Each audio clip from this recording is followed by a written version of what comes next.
نحمدہ ونصلی ونسلم علی رسولہ الکریم اما بعد فاعوذ باللہ من الشیطان الرجیم بسم اللہ الرحمن الرحیم۔ آج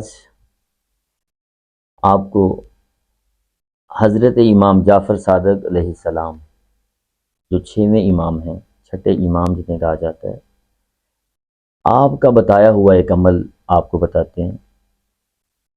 جناب حضرت امام جعفر صادق علیہ السلام آپ کا بتایا ہوا ایک روحانی عمل، ایک روحانی آیت، ایک روحانی دعا آپ نے بیان فرمائی ہے، اور آپ فرماتے ہیں کہ وہ ایک ایسی آیت ہے جس کو پڑھنے سے، جس کا ورد کرنے سے اللہ رب العزت آپ کی ہر حاجت پوری فرماتا ہے۔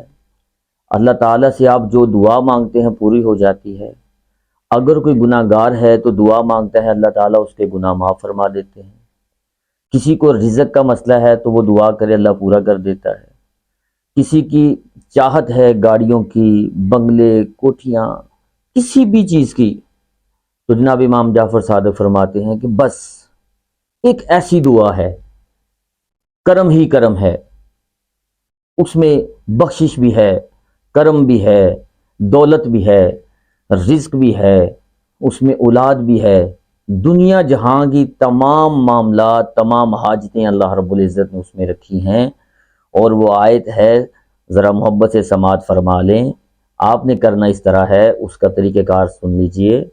آپ نے بعد از نماز عشاء مصلی پہ بیٹھ جانا ہے، اور آپ نے کرنا اس طرح ہے، اپنا دایاں ہاتھ اپنے دل کے اوپر رکھ کے آپ نے پڑھنا ہے، یا حیو یا قیوم بحق لا الہ الا انت سبحانک انی کنت من الظالمین۔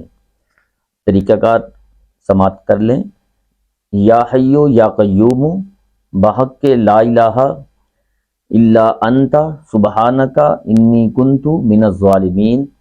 اور جب ظالمین پہ آپ نے پہنچنا ہے، ہر ظالمین پہ اپنا مطلب بیان کر لینا ہے آپ نے۔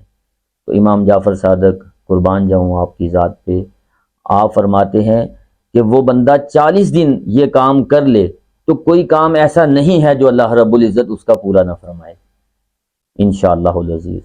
تو انشاءاللہ تعالی یہ آیت آپ پڑھیں، یہ دعا پڑھیں، اللہ پاک آپ کی ساری مصیبتیں، ہر معاملات کو دور فرما دے گا۔ وما علینا الا البلاغ۔